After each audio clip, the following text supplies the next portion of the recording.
JKT48 Fortune Cookies ya. Bersedia meluncur ke ruang dengar Anda, mengantarkan kita ke menit yang ke-48, tinggalkan pukul 19 waktu Radio Kota Batik ya. Ceria banget ya. Hai. Oke, akan saya lanjutkan lagi untuk baca buku untuk Anda ya. Kayaknya seru juga ya siaran sambil baca buku untuk Anda. Jadi kita bisa punya peluang untuk sama-sama belajar nih dari buku yang kita bahas malam hari ini. Nah, kita lanjutkan lagi untuk bagian berikutnya. Morgan menulis, untuk memahami mengapa orang terjebak utang, Anda tidak perlu belajar suku bunga. Anda perlu belajar sejarah ketamakan, kegelisahan, dan optimisme. Untuk mengerti mengapa investor menjual dalam keadaan terendah di pasar lesu atau bearish, Anda tidak perlu belajar matematika harapan hasil masa depan. Anda perlu berpikir mengenai sakitnya memandang keluarga sambil memikirkan apa investasi Anda mengancam masa depan mereka. Ya, saya suka pengamatan Voltaire. Sejarah tak pernah mengulang dirinya sendiri. Manusia selalu mengulang. Pas sekali dengan cara kita berperilaku terkait uang. Pada tahun 2018, saya menulis satu laporan yang menunjukkan 20 cacat bias dan sumber perilaku buruk terpenting yang pernah saya lihat memengaruhi manusia ketika menangani uang. Judulnya The Psychology of Money. Dan 1 juta orang lebih sudah membacanya. Buku ini adalah pembahasannya yang lebih mendalam. Beberapa kalimat dari laporan ini muncul tanpa diubah di buku ini. Anda memegang 20 bab, masing-masing menjabarkan apa yang saya anggap ciri terpenting dan paling kontraintuitif di psikologi uang. Bab-babnya mengelilingi satu tema umum, tapi bisa berdiri sendiri dan boleh dibaca secara terpisah. Tidak panjang buku ini, dan terima kasih kembali. Sebagian besar pembaca tak menyelesaikan buku yang mereka mulai baca karena kebanyakan topik tak memerlukan 300 halaman penjelasan. Saya lebih suka membuat 20 poin pendek yang Anda hatamkan daripada satu buku panjang yang Anda tak selesaikan baca. Mari kita mulai. Oke, kita masuk ke bagian pertama. Judulnya Tak Seorang Pun Gila. Pengalaman pribadi Anda dengan uang barangkali menjadi 0,00000001% dari seluruh kejadian di dunia. Tapi mungkin 80% cara kerja dunia menurut Anda. Ini judulnya keren ya. Tak seorang pun gila. Wow.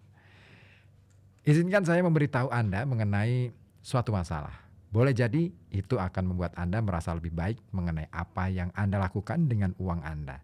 Dan kurang menghakimi apa yang orang lain lakukan dengan uangnya.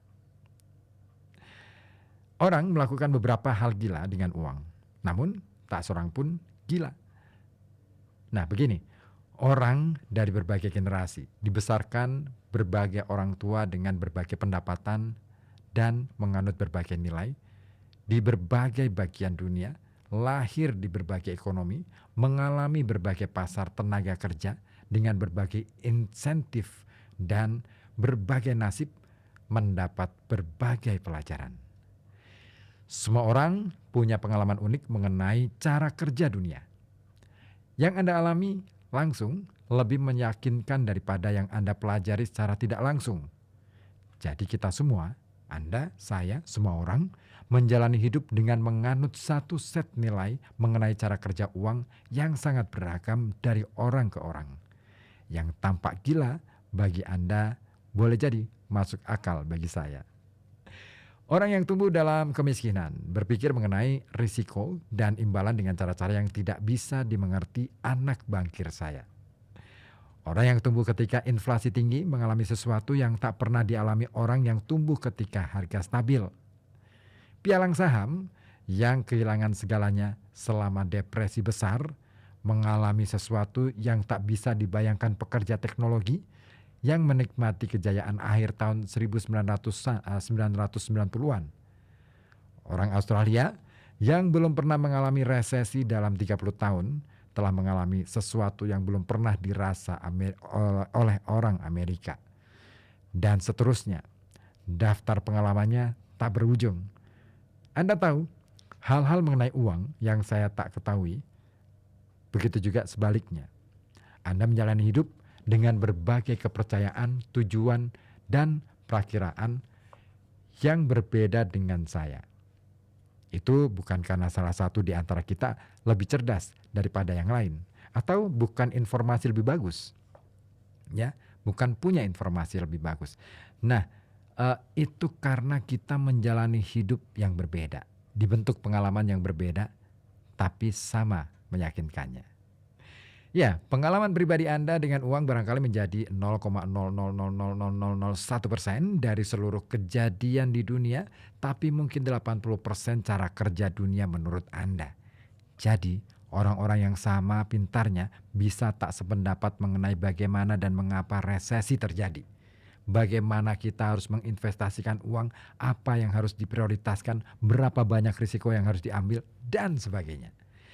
Dalam bukunya mengenai Amerika tahun 1930-an, Frederick Lewis Allen menulis bahwa depresi besar atau Great Depression memengaruhi jutaan orang Amerika di dalam diri untuk sepanjang sisa hidup mereka.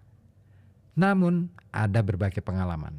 25 tahun kemudian, sewaktu berkampanye sebagai calon presiden, John F. Kennedy ditanya reporter mengenai apa yang dia ingat dari masa depresi itu. Apa kata Kennedy? Kennedy berkata, "Saya tak punya pengalaman langsung mengenai depresi. Keluarga saya salah satu yang terkaya di dunia sejak dulu. Waktu itu kami punya rumah lebih besar, pembantu lebih banyak, berpergian lebih sering. Satu-satunya yang saya lihat langsung adalah ketika ayah saya mempekerjakan lebih banyak tukang kebun supaya mereka punya uang untuk makan. Saya benar-benar tidak belajar mengenai depresi sampai saya membaca mengenainya di Harvard." Itu penting bagi pemilihan Presiden Amerika Serikat tahun 60-an. Orang berpikir, bagaimana mungkin seseorang tanpa pemahaman akan kisah ekonomi terbesar generasi sebelumnya diberi tanggung jawab atas ekonomi? Dalam banyak cara, keuangan itu hanya diatasi pengalaman JFK di Perang Dunia Kedua. Itu pengalaman emosional umum lain dari generasi sebelumnya yang tak dimiliki lawannya, Hubert Humphrey. Tantangannya bagi kita adalah bahwa belajar atau keterbukaan pikiran sebanyak apapun tidak bisa benar-benar menciptakan kembali kekuatan, ketakutan, dan ketidakpastian. Saya bisa membaca mengenai rasanya kehilangan segalanya selama depresi besar itu. Namun saya tak punya bekas luka emosional orang-orang yang benar-benar mengalaminya. Dan orang yang menjalaninya tidak bisa mengerti mengapa orang seperti saya dapat berbuat serampangan dalam hal-hal seperti memiliki saham. Kita melihat dunia melalui lensa yang berbeda-beda. Program spreadsheet bisa membuat model frekuensi sejarah kejatuhan besar pasar saham. Namun, program itu tak bisa membuat model perasaan orang yang pulang, memandang anak-anaknya, dan bertanya apakah dia sudah membuat kesalahan yang akan memengaruhi hidup mereka. Belajar sejarah membuat Anda merasa seolah mengerti sesuatu. Namun, sampai Anda menjalaninya dan merasakan konsekuensinya secara pribadi, boleh jadi Anda tak cukup memahaminya sampai mengubah perilaku. Kita semua berpikir kita tahu cara kerja dunia, namun kita semua hanya mengalami sebagian kecilnya. Investor Michael Batnick pernah berkata, beberapa pelajaran harus dialami sebelum bisa mengerti. Kita semua korban kebenaran dalam berbagai cara. Gitu ya. Saya masih akan lanjut lagi. Istirahat dulu ya bacanya. Oke, ditunggu komentar Anda baik melalui saluran telepon 0285424474 ataupun melalui WhatsApp di 0855420912. Ada Pak Jafar di Kalilembu Karangdadap ikut gabung juga. Terima kasih atensinya dan ditunggu atensi dari Anda lainnya ya. Pokoknya ditunggu di sini di Perjalanan Halo Kota Batik.